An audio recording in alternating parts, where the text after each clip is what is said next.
जी हाँ दोस्तों, स्वागत अभिनंदन एक बार फिर से आप सभी का नर्सिंग एजुकेशन के इस ऑफिशियली यूट्यूब चैनल पे।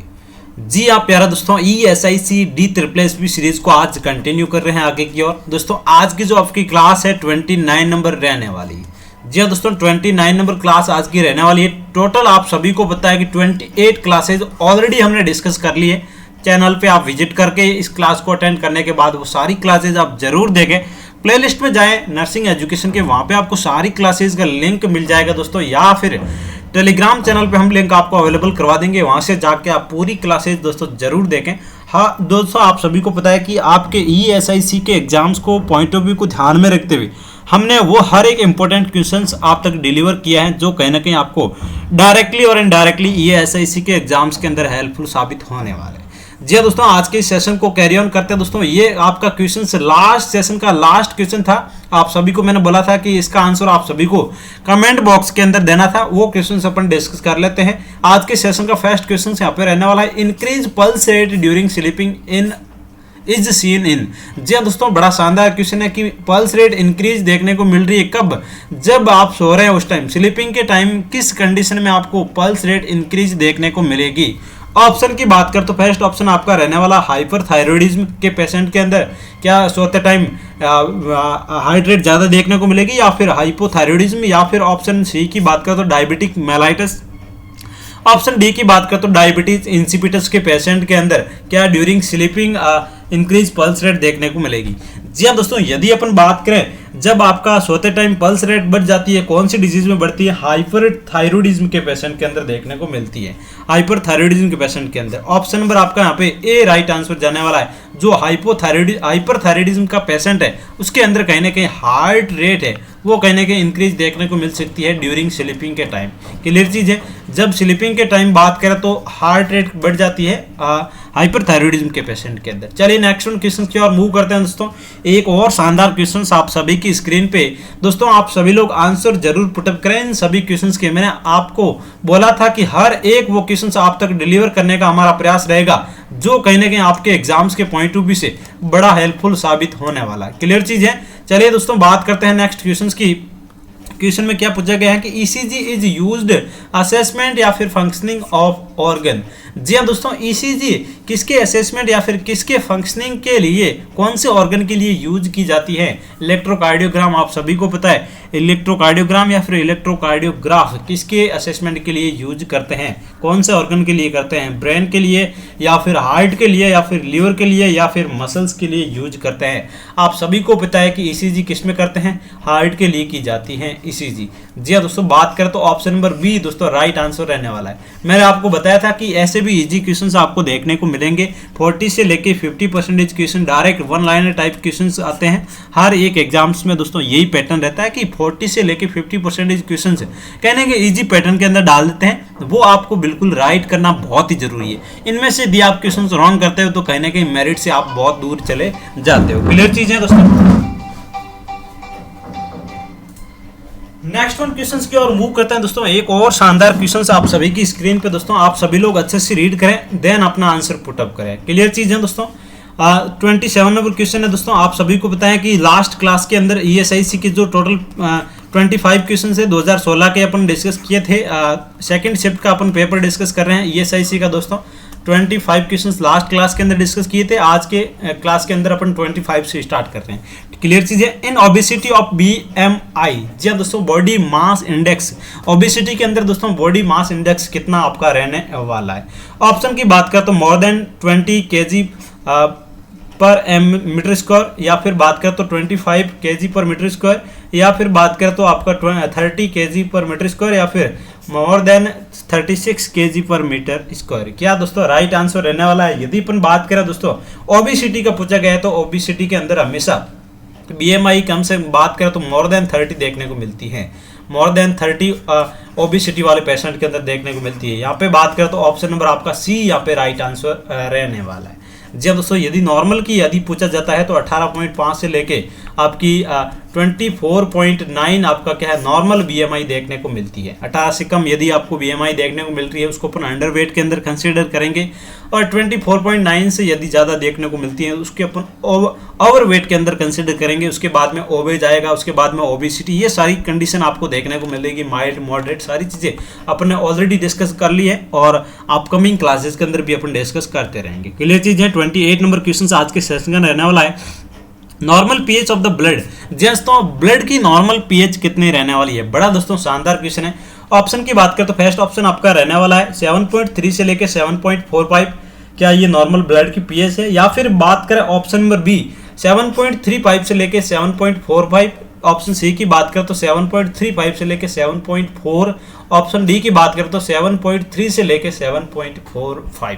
दोस्तों बड़ा कंफ्यूजन आपको किया गया है। यहाँ पे देखो सिमिलर बताया गया है, यहाँ पे भी सिमिलर बताया गया है और यहीं पे सिमिलर बताया गया है, यहीं पे भी आपको सेम दिख रहा है। तो दोस्तों नॉर्मली यदि बात करें तो 7.35 से लेके 7.45 आपका नॉर्मल ब्लड का पीएच आपको देखने को मिलता है। यदि 7.35 से कम यदि पीएच हो जाती है तो उसको एसिडिक बोलते हैं। यदि 7.45 से यदि पीएच ज़्यादा देखने को मिलती है उसको अपन क्या बोलेंगे दोस्तों? बात करें तो एल्केलाइन की कंडीशन बोलेंगे। यदि आपको बात करें तो 7.40 आपकी क्या है? न्यूट्रल पीएच रहने वाली। ये न्यूट्रल पॉइंट आपका रहने वाला है। कम होता है तो एसिडिक होता है, ज़्यादा होता है तो बेसिक कहलाता है। क्लियर चीज़ है। यदि आपको क्वेश्चन भी पूछा जाता है इनसे रिलेटेड तो आपको ध्यान होना बहुत ज़रूरी है। यहाँ पे नॉर्मल ब्लड पीएच की बात करें तो 7.35 से लेकर 7.45 आपकी रहने वाली। ऑप्शन नंबर आपका बी यहाँ पे राइट आंसर रहने वाला है। क्लियर चीज़ है। चलिए नेक्स्ट क्वेश्चन की ओर मूव करते हैं। एक और शानदार क्वेश्चन आप सभी की स्क्रीन पे ड्यूरिंग इंट्रा यूटेराइन लाइफ। जी हाँ दोस्तों, इंट्रा यूटेराइन लाइफ का पूछा गया है main sources of the nutrition of the foetus. जी हाँ दोस्तों, फीटस का मेन यहाँ पे सोर्स क्या रहने वाला है? किसका? न्यूट्रिशन का मेन सोर्स पूछा गया है ड्यूरिंग इंट्रा यूटेराइन लाइफ के दौरान। अम्बलाइकल कॉर्ड के थ्रू क्या न्यूट्रिशन मिलेगी फीटस को, या फिर प्लेसेंटा, या फिर एमनियोटिक फ्लूइड, या फिर मैटरनल ब्लड। दोस्तों क्या इसका राइट आंसर रहने वाला है? बड़ा दोस्तों शानदार क्वेश्चन है। ये बेसिक क्वेश्चन से आपको पूछे जाएंगे। तो यदि मेन सोर्सेज की बात करें न्यूट्रिशन की to the foetus is the placenta. Placenta nutrition provide करवाता है फीटस को। ऑप्शन नंबर बी आपका यहाँ पे राइट आंसर रहने वाला है। चलिए नेक्स्ट वन क्वेश्चन की ओर मूव करते हैं। दोस्तों इस क्वेश्चन को आप 5 स्टार लगा लें। 5 स्टार क्वेश्चन दोस्तों एग्जाम्स के अंदर डायरेक्टली छपेगा ये क्वेश्चन। बिल्कुल ये क्वेश्चन आपके लिए आने वाला है। जो भी क्वेश्चन मैं 5 स्टार लगा रहा हूँ वो बड़े इंपॉर्टेंट है दोस्तों। वो आपको कहीं ना कहीं देखने को मिल सकता है। दोस्तों आपको याद रहेगा कि नर्सिंग एजुकेशन चैनल पे KR सर ने बताया था कि ये क्वेश्चन छपेगा एग्जाम्स के अंदर। वही क्वेश्चन दोस्तों आपको जरूर देखने को मिलेंगे हर एक एग्जाम्स के पॉइंट ऑफ व्यू से बात करें तो। Pasteurisation is the process used for the ensuring the quality of. जी हाँ दोस्तों, बात करें तो पास्चुराइजेशन के लिए क्या प्रोसेस यूज करते हैं? मिल्क के लिए, वाटर के लिए, या फिर chemical used in the hospital, या फिर एंटीबायोटिक्स। क्या दोस्तों इसका राइट आंसर रहने वाला है? बात करें पास्चुराइजेशन प्रोसेस हमेशा मिल्क के लिए यूज किया जाता है, मिल्क को पास्चुराइजेशन करने के लिए। ऑप्शन नंबर ए आपका राइट आंसर यहाँ पे रहने वाला है। चलिए नेक्स्ट क्वेश्चन की ओर मूव करते हैं। एक और शानदार क्वेश्चन आप सभी की स्क्रीन पे कि fern test is helpful for. जी हाँ दोस्तों, फर्न टेस्ट किसके लिए हेल्पफुल रहने वाला है? दोस्तों बड़ा बेसिक क्वेश्चन है ये। डायरेक्ट क्वेश्चन पूछा जाता है 2016 ESIC के अंदर ये पूछा हुआ क्वेश्चन है। शिफ्ट सेकंड का पेपर अपन डिस्कस कर रहे हैं। ऑप्शन की बात करें तो फर्स्ट ऑप्शन आपका रहने वाला है कि presence of the amniotic fluid. Option B की बात करें तो ओवुलेशंस। ऑप्शन सी की बात करें तो इम्प्लांटेशंस। ऑप्शन डी की बात करें तो ए एंड बी। क्या दोनों कंडीशंस यहाँ पे रहने वाली है? बड़ा दोस्तों शानदार क्वेश्चन है। फर्न टेस्ट का पूछा गया है कि फर्न टेस्ट के अंदर क्या कंडीशंस यहाँ पे रहने वाले। तो आप सभी को पता है कि कहीं ना कहीं फर्न टेस्ट ओवुलेशन के लिए भी किया जाता है, इम्प्लांटेशन के लिए भी किया जाता है। तो बात करें तो ऑप्शन नंबर ए बी यहाँ पे दोनों ये नहीं है यार, ये नहीं रहने वाला है। यदि 31 की बात करें तो ऑप्शन नंबर डी आपका यहाँ पे राइट आंसर रहने वाला है। कहीं ना कहीं फर्न टेस्ट है वो कहीं ना कहीं इम्प्लांटेशन के लिए नहीं किया जाता है और एमनियोटिक फ्लूइड के लिए भी किया जा सकता है। बट यदि प्रायोरिटी आपको पूछी जाती है तो वहाँ पे आपका बी आंसर जाएगा। बट इस क्वेश्चन के अकॉर्डिंग बात करें तो ऑप्शन नंबर आपका डी यहाँ पे राइट आंसर जाने वाला है। क्लियर चीज़ है। ओवुलेशन के लिए भी किया जाता है और एमनियोटिक फ्लूइड के प्रेजेंस के लिए भी किया जाता है। यदि फर्न टेस्ट की प्रायोरिटी पूछी जाती है तो कहीं ना कहीं ओवुलेशन के लिए फर्न टेस्ट किया जाता है। चलिए 32 नंबर क्वेश्चन आज के सेशन का chief sources of progesterone during pregnancy. जी हाँ दोस्तों, चीफ सोर्सेज क्या रहने वाला प्रोजेस्टेरॉन का ड्यूरिंग प्रेगनेंसी के दौरान? ओवरी, या फिर एड्रिनल कॉर्टेक्स, या फिर प्लेसेंटा, या फिर कॉर्पस ल्यूटियम। जी हाँ दोस्तों, बड़ा बेसिक क्वेश्चन है दोस्तों। यदि प्रोजेस्टेरॉन की बात करें तो चीफ सोर्सेज प्रेगनेंसी के दौरान बात करें तो यहाँ पे प्लेसेंटा रहने वाला है। इस क्वेश्चन का आंसर की बात करें तो ऑप्शन नंबर सी आपका यहाँ पे राइट आंसर रहने वाला है। चलिए नेक्स्ट क्वेश्चन की ओर मूव करते हैं। एक और दोस्तों शानदार क्वेश्चन आज के सेशन का, Bartholin gland is present in. जी हाँ दोस्तों, बार्थोलिन ग्लैंड किसके अंदर प्रेजेंट होती है, कौन से ऑर्गन के अंदर आपको बार्थोलिन ग्लैंड देखने को मिलेगी, ब्रेस्ट के अंदर या फिर वेजाइना के अंदर या फिर पेनिस के अंदर या फिर स्मॉल इंटेस्टाइन के अंदर मिलने वाली। जी हाँ दोस्तों, बार्थोलिन ग्लैंड की बात करें तो ये फीमेल रिप्रोडक्टिव सिस्टम का यहाँ पे पार्ट रहने वाला है, तो कहीं ना कहीं स्मॉल इंटेस्टाइन तो होगा ही नहीं, ये तो डायरेक्ट यहाँ पे रॉन्ग है। पेनिस के अंदर मेल का अभी ऑर्गन नहीं है, फीमेल का है, तो कहीं ना कहीं बात करें तो Bartholin gland female reproductive system के अंदर देखने को मिलती है, तो यहाँ पे option number B right answer रहने वाला। वेजाइना के अंदर बार्थोलिन ग्लैंड कहीं ना कहीं प्रेजेंट होती है, देखने को मिलती है। यहाँ पे बात करें तो ऑप्शन नंबर आपका बी यहाँ पे राइट आंसर रहने वाला।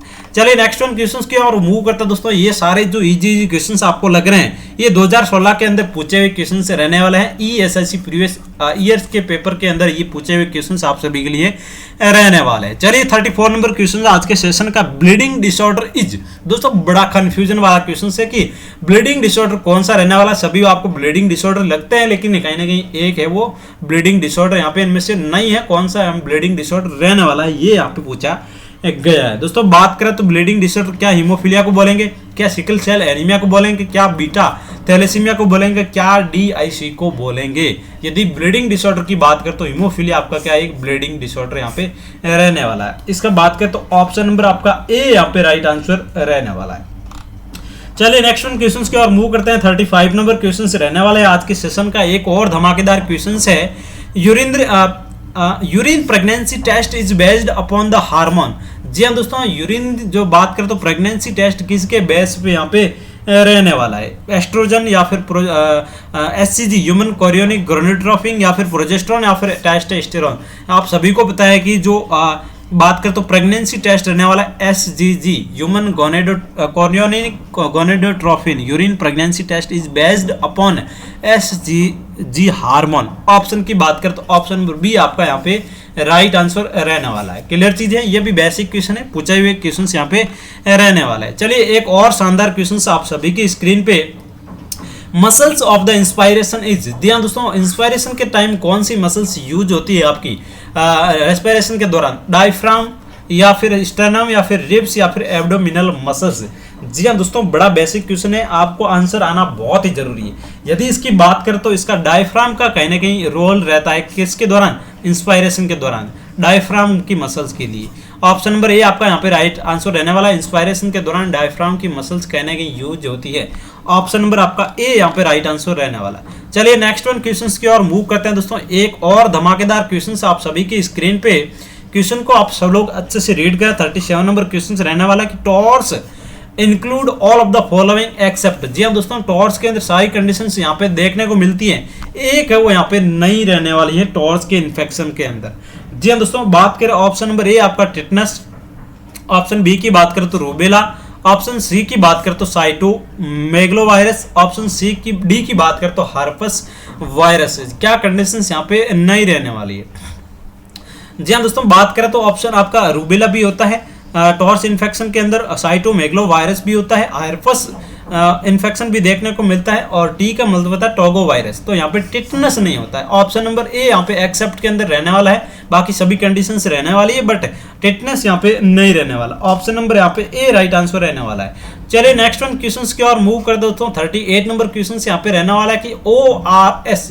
जी हाँ दोस्तों, oral rehydration solutions mainly contain. इसके अंदर क्या कंटेंट आपको देखने को मिलता है ORS के अंदर।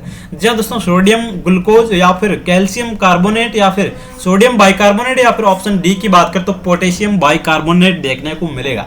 जी हाँ दोस्तों, ORS का पूछा गया है कि ORS के अंदर क्या कंटेंट आपको देखने को मिलता है। जी हाँ दोस्तों, बात करें तो सोडियम देखने को मिलता है, ग्लूकोज देखने को मिलता है, तो यहाँ पे बात करें तो ऑप्शन नंबर ए आपका राइट आंसर रहने वाला है। जी हाँ दोस्तों, आप सभी को पता है कि ORS के एक पाउच के अंदर 1 लीटर पानी के अंदर घोल के आपको 1 डेज के अंदर एक एडल्ट को पीना होता है। क्लियर चीज है, उसको अपन अलग अलग डिवाइड करते हैं एज ग्रुप के हिसाब से कि कितना ml के अंदर आपको कहीं ना कहीं करना है, डिजोल्व करना है। नेक्स्ट वन 39 नंबर क्वेश्चन रहने वाला है कि in 70 kg person total body water content is.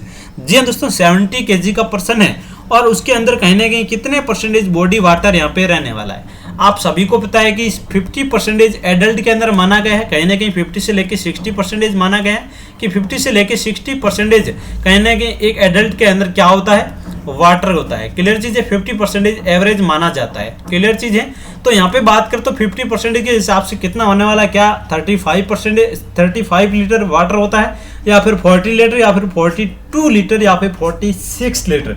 क्या दोस्तों राइट आंसर रहने वाला है दोस्तों 70 केजी के हिसाब से बात करें तो 42 लीटर आपके एडल्ट के अंदर कहीं ना कहीं वाटर देखने को मिलता है। तो ऑप्शन नंबर आपका सी यहाँ पे राइट आंसर रहने वाला है। ये दोस्तों बेसिक क्वेश्चन है, आपको यदि पूछा जाता है 90 केजी का पूछ लेते हैं तो आपको कहीं ना कहीं 55% का एवरेज यहाँ पे निकालना होता है। क्लियर चीज है, चलिए नेक्स्ट वन क्वेश्चंस की ओर मूव करते हैं। एक और दोस्तों शानदार क्वेश्चंस आप सभी की स्क्रीन पे, बड़ा ही शानदार, बड़ा ही हेल्पफुल आप सभी के लिए ये रहने वाला है। नेशनल फैमिली वेलफेयर प्रोग्राम, जी हाँ दोस्तों, national family welfare programme launched in India. India के अंदर दोस्तों नेशनल फैमिली वेलफेयर प्रोग्राम कब लॉन्च किया गया है? तो आप सभी को पता है कि नेशनल फैमिली प्रोग्राम की बात करें तो 1952 के अंदर लॉन्च किया गया था।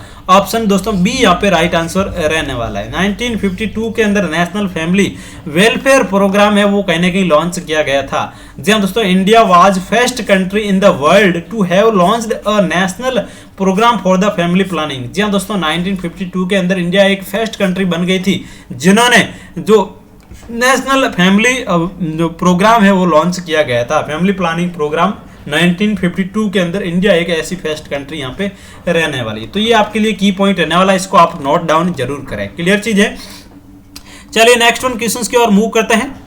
नेक्स्ट क्वेश्चंस आप सभी की स्क्रीन पे, among the following identify the drug comes under ATT category. जी हाँ दोस्तों, ATT कैटेगरी के अंदर कौन सी ड्रग आपकी यहाँ पे रहने वाली है?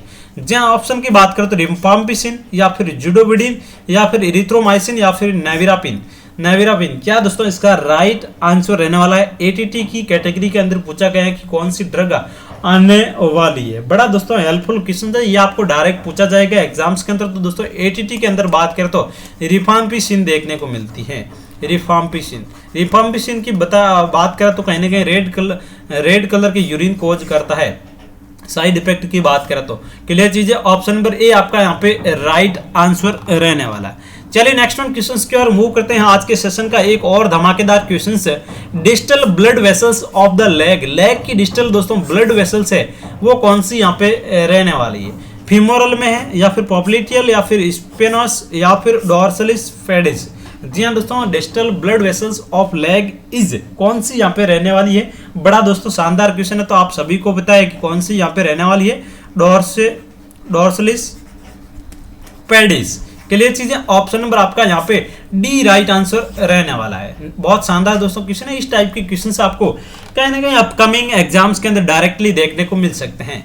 रूट ऑफ एडमिनिस्ट्रेशन इंसुलिन, जी हाँ दोस्तों, इंसुलिन कौन से रूट से आप एडमिनिस्टर करते हैं यहाँ पूछा गया है दोस्तों। ये भी क्वेश्चन है बार बार दोस्तों रिपीटेडली आपको देखने को मिलेगा। 5 स्टार क्वेश्चन आप लगा लें, आप सभी के लिए ये क्वेश्चन बड़ा हेल्पफुल एग्जाम्स के अंदर रहने वाला है। बेसिक क्वेश्चन है, क्या आईवी रूट से आप इंसुलिन एडमिनिस्टर करते हैं, या फिर IM से, या फिर सबक्यूटेनियस से, या फिर इंट्राडर्मल से एडमिनिस्टर करते हैं? इंसुलिन हमेशा आप सभी को पता है कि सबक्यूटेनियस रूट से दिया जाता है। ऑप्शन नंबर सी आपका राइट आंसर रहने वाला है। सबक्यूटेनियस की बात करें तो 45 डिग्री के एंगल पे एडमिनिस्टर करते हैं, और IM की बात करें तो 90 डिग्री के एंगल पे एडमिनिस्टर करते हैं, और वहीं IV की बात करें तो 25 से लेकर 30 डिग्री पे करते हैं, और कहीं ना कहीं इंट्राडर्मल की बात करें तो 10 से लेकर 50 डिग्री के एंगल पे कहीं ना कहीं एडमिनिस्टर किया जाता है। इंट्राडर्मल डर्मिस लेयर के अंदर एडमिनिस्टर किया जाता है। स्किन के अंदर सबक्यूटेनियस की बात करें तो जो आपका सबक्यूटेनियस टिश्यू होता है उसके अंदर आपको एडमिनिस्टर करना होता है। इंट्रामस्कुलर दैट मीन्स मसल्स के अंदर, और इंट्रावीनस का मतलब वेंस के अंदर आप कोई भी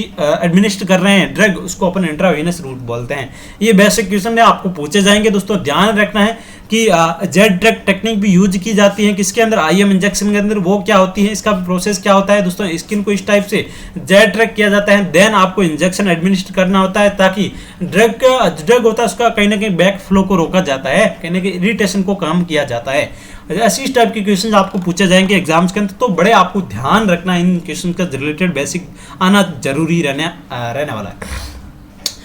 चलिए नेक्स्ट वन क्वेश्चंस की और मूव करते हैं दोस्तों। 44 नंबर आज के सेशन का क्वेश्चन है कि second stage of labour is associated with. जी हाँ दोस्तों, सेकंड स्टेज ऑफ लेबर का पूछा गया है कि सेकंड स्टेज ऑफ लेबर किसको अपन बोलने वाले हैं। डायलेशन ऑफ द सर्विक्स को बोलेंगे, या फिर एक्सपल्सन ऑफ द फीटस, या फिर बात करते हैं एक्सपल्सन ऑफ प्लेसेंटा, या फिर ऑब्जर्वेटरी मैनेजमेंट को बोलेंगे। यहाँ पे दोस्तों किसका पूछा गया है, सेकंड स्टेज ऑफ लेबर का पूछा गया है। तो आप सभी को दोस्तों पता है कि सेकंड स्टेज ऑफ लेबर में कहीं ना कहीं फीटस का एक्सपल्सन होता है, फीटस की कहीं ना कहीं डिलीवरी देखने को मिलती है। तो बात करें तो डायलेशन ऑफ सर्विक्स है, डायलेशन ऑफ सर्विक्स से लेके फुल डायलेशन ऑफ सर्विक्स तक का पीरियड है। यहाँ पे आप लिख सकते हैं कि full dilation of cervix, full dilation of cervix ये आपके किसके अंदर आएगा, फर्स्ट स्टेज के अंदर आएगा। क्लियर चीज है, फर्स्ट स्टेज के अंदर। एक्सपल्सन ऑफ फीटस का बात करें तो फुल डिलीवरी तक का पीरियड, फुल डिलीवरी तक का पीरियड आपका सेकंड स्टेज ऑफ लेबर के अंदर आएगा। और बात करें तो एक्सपल्सन ऑफ प्लेसेंटा का पीरियड है वो कहीं ना कहीं डिलीवरी से लेके एक्सपल्सन ऑफ प्लेसेंटा का पीरियड थर्ड स्टेज के अंदर आपका आने वाला है। और वहीं बात करें तो ऑब्जर्वेशन आपका जो मैनेजमेंट है वो फोर्थ स्टेज के अंदर किया जाता है। ये दोस्तों की पॉइंट आप सबको ध्यान रखना है, लेबर स्टेज से रिलेटेड आपको क्वेश्चन पूछा जाएगा एग्जाम्स के अंदर। तो एक्सपल्सन ऑफ फीटस की बात करें तो ये आपका सेकंड स्टेज ऑफ लेबर के अंदर आने वाला है। इसका बात करें तो ऑप्शन नंबर बी आपका यहाँ पे राइट आंसर दोस्तों रहने वाला है। चलिए नेक्स्ट वन क्वेश्चन की ओर मूव करते हैं दोस्तों। बेसिक सा क्वेश्चन है, इसका आंसर आप सभी लोगों को कमेंट बॉक्स के अंदर देना है कि इसका क्या आंसर रहने वाला है। आप सभी लोग 45 नंबर मेंशन करके ए बी जो भी आंसर है आपका, सी या फिर डी, इनमें से कोई भी आंसर है तो आप इस टाइप से कमेंट बॉक्स के अंदर आंसर जरूर पुटअप करें दोस्तों। Pacemaker of the heart, जी हाँ दोस्तों, pacemaker of the heart क्या रहने वाला है, क्या एसए नोड है, सिनु एट्रियल नोड, या फिर AV node, atrioventricular node, या फिर एट्रियम, या फिर वेंट्रिकल्स, क्या दोस्तों इसका आंसर रहने वाला है। आप सभी लोगों को कमेंट बॉक्स के अंदर जरूर देना है। आप सब लोग भी एक्टिव रहे, कहीं ना कहीं दोस्तों आंसर जरूर दें, कमेंट बॉक्स के अंदर कमेंट जरूर करें, बिल्कुल भी घबराए नहीं दोस्तों। आप ऐसे नहीं देखें कि मेरा कमेंट कोई दोस्त देखेगा, ये देखेगा, वो देखेगा, गर्लफ्रेंड देखेगी, बॉयफ्रेंड देखेगा, कोई डाउट नहीं दोस्तों। आपको यदि मेहनत करनी है, सिलेक्शन लेना है, तो आपको कहीं ना कहीं इन सारी चीजों से दूर रहना जरूरी है। और आप बेझिझक कहीं ना कहीं कमेंट बॉक्स के अंदर कमेंट जरूर पुटअप करें और खुद को इवैल्यूएट जरूर करें। क्लियर चीज है। नेक्स्ट वन क्वेश्चंस की ओर मूव करते हैं दोस्तों। Plasma protein responsible for the oncotic process maintain, जी हाँ दोस्तों, प्लाज्मा प्रोटीन रेस्पॉन्सिबल होता है कहीं ना कहीं ऑन्कोटिक प्रेशर को मेंटेन करने के लिए। जी हाँ दोस्तों, कौन से आपका प्लाज्मा प्रोटीन यहाँ पे रहने वाला। ऑप्शन की बात करें तो ग्लोबुलिन, ऑप्शन बी की बात करें तो थ्रोम्बिन, ऑप्शन डी की बात करें तो प्रोथ्रोम्बिन, ऑप्शन सी की बात करें तो थ्रोम्बिन, और ऑप्शन डी की बात करें तो एल्बुमिन। जी हाँ दोस्तों, ऑन्कोटिक प्रेशर के लिए कौन सा प्लाज्मा प्रोटीन यहाँ पे रेस्पॉन्सिबल रहने वाला है, ये क्वेश्चन के अंदर पूछा गया है। आप सभी को पता है कि ऑन्कोटिक प्रेशर के लिए हमेशा एल्बुमिन प्लाज्मा प्रोटीन कहीं ना कहीं रेस्पॉन्सिबल रहने वाली। ऑप्शन की बात करें तो ऑप्शन नंबर आपका डी यहाँ पे राइट आंसर रहने वाला। जी हाँ दोस्तों, ये जो इंपॉर्टेंट क्वेश्चंस हम लगातार आपके लिए डेली क्लासेस प्रोवाइड करवा रहे हैं नर्सिंग एजुकेशन चैनल पे, आप सभी की रेस्पॉन्सिबिलिटी यहाँ पे रहने वाली कि आप अपना प्यार जरूर दिखाएं नर्सिंग एजुकेशन के परिवार के साथ में। क्लियर चीज है। चलिए नेक्स्ट क्वेश्चंस की ओर मूव करते हैं। एक और दोस्तों शानदार क्वेश्चंस आप सभी की स्क्रीन पे। सीप site of the ectopic pregnancy, सीप site of the ectopic pregnancy. जी हाँ दोस्तों, एक्टोपिक प्रेगनेंसी की कौन सी यहाँ पे साइट रहने वाली है। मोस्ट कॉमन साइट पूछा गया है एक्टोपिक प्रेगनेंसी का।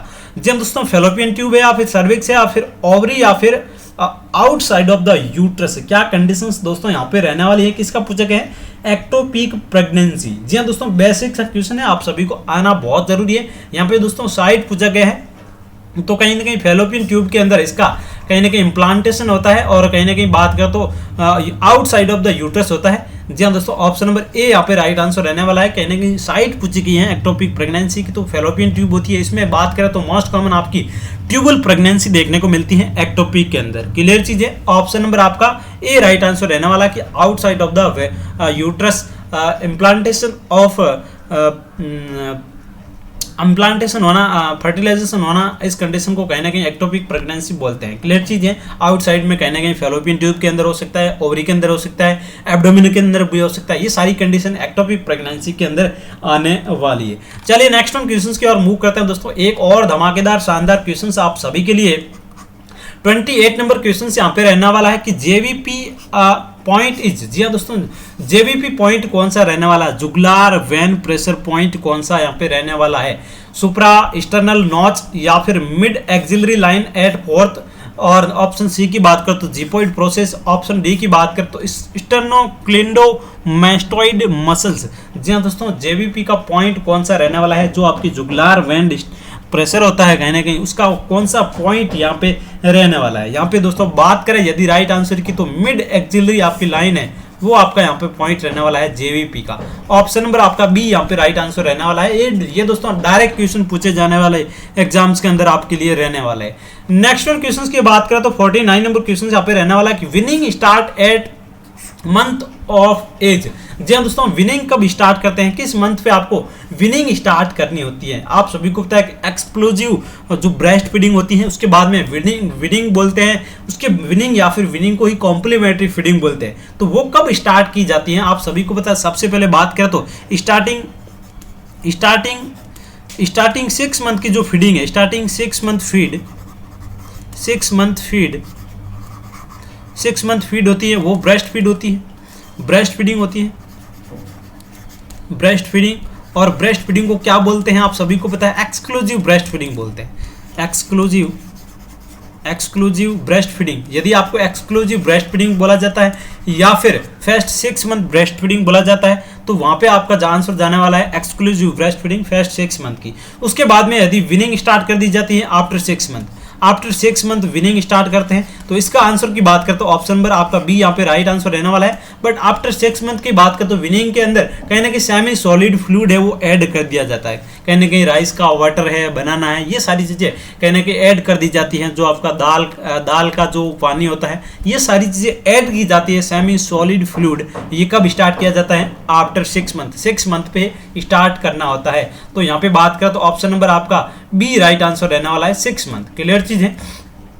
चलिए नेक्स्ट वन क्वेश्चंस की ओर मूव करते हैं दोस्तों। आज के सेशन का ये लास्ट क्वेश्चन आप सभी के लिए रहने वाला है, और इस क्वेश्चन को दोस्तों लास्ट जो अगले सेशन है उसके अंदर अपन डिस्कस करेंगे। आज का 50 नंबर क्वेश्चन रहने वाला है, इसको अपन लास्ट सेशन के अंदर डिस्कस करेंगे। इसका आंसर आप सभी लोगों को कमेंट बॉक्स के अंदर देना है, और आप सभी को दोस्तों कमेंट बॉक्स के अंदर देखिए खुद को कहने का इवैल्यूएट करना है कि क्या हमारा ये आंसर सही है या फिर नहीं। इस क्वेश्चन को अपन अगले सेशन के अंदर डिस्कस करने वाले हैं, तो आप बने रहे नर्सिंग एजुकेशन के साथ में। क्वेश्चन में क्या पूछा गया है कि among the following identify the eradicated disease from the world. जी दोस्तों, वर्ल्ड के अंदर कौन सी डिजीज इरेडिकेट कर दी गई है, ये पूछा गया है। ऑप्शन की बात करें तो पोलियो, स्वाइन फ्लू, रेबीज या फिर स्मॉल पॉक्स। कौन सी डिजीज है जिसको इस इंडिया से या फिर वर्ल्ड से कहने के इरेडिकेट कर दिया गया है। जी हाँ दोस्तों, बात करें तो इसका आंसर आप सभी लोगों को कमेंट बॉक्स के अंदर देना है। इस क्वेश्चन को अपन नेक्स्ट सेशन के फर्स्ट क्वेश्चन के अंदर अपन डिस्कस करने वाले हैं। जी हाँ दोस्तों, आई होप आज की ये क्लास आप सभी के लिए बड़ी हेल्पफुल रही होगी। क्लास दोस्तों पसंद आया तो आप क्लास को लाइक जरूर करें, सभी दोस्तों के साथ इस क्लास को शेयर जरूर करें। दोस्तों ESIC की यदि आप तैयारी कर रहे हैं, DSSB की कर रहे हैं, RML की कर रहे हैं, AGPJ की कर रहे हैं, या फिर किसी स्टेट या फिर central government nursing officer, staff nurse या फिर कोई भी नर्सिंग कॉम्पिटिटिव की आप एग्जाम की तैयारी कर रहे हैं, तो नर्सिंग एजुकेशन के साथ में जुड़े रहें। आपके लिए बेहतर से बेहतर कंटेंट प्रोवाइड करवाने की हमारी जिम्मेदारी रहेगी। तो आप बने रहे, अपना प्यार जरूर दिखाएं। कमेंट बॉक्स के अंदर जाने से पहले एक अपना पॉजिटिव कमेंट जरूर कमेंट करके जाएं, ताकि हमारे अंदर भी एक एनर्जी हो और आप सभी के लिए और बेहतर से बेहतर कंटेंट हम प्रोवाइड करने का आपके लिए बेहतर प्रयास करेंगे। जी हाँ दोस्तों, आप सभी के लिए जाने से पहले एक पॉजिटिव थॉट कि ईश्वर का दिया हुआ कभी अल्प नहीं होता, ईश्वर का दिया हुआ कभी अल्प नहीं होता। जो टूट जाए वो संकल्प नहीं होता। और हार को लक्ष्य से दूर ही रखना मेरे दोस्त, क्योंकि जीत का कोई विकल्प नहीं होता है, और हम पैदा हुए हैं जीतने के लिए। संकल्प सिर्फ एक है, जब तक तोड़ेंगे नहीं तब तक छोड़ेंगे नहीं। मिलते हैं नेक्स्ट क्लास के साथ में, तब तक आप सब लोग स्वस्थ रहें, मस्त रहें। Thank you so much, take care friends.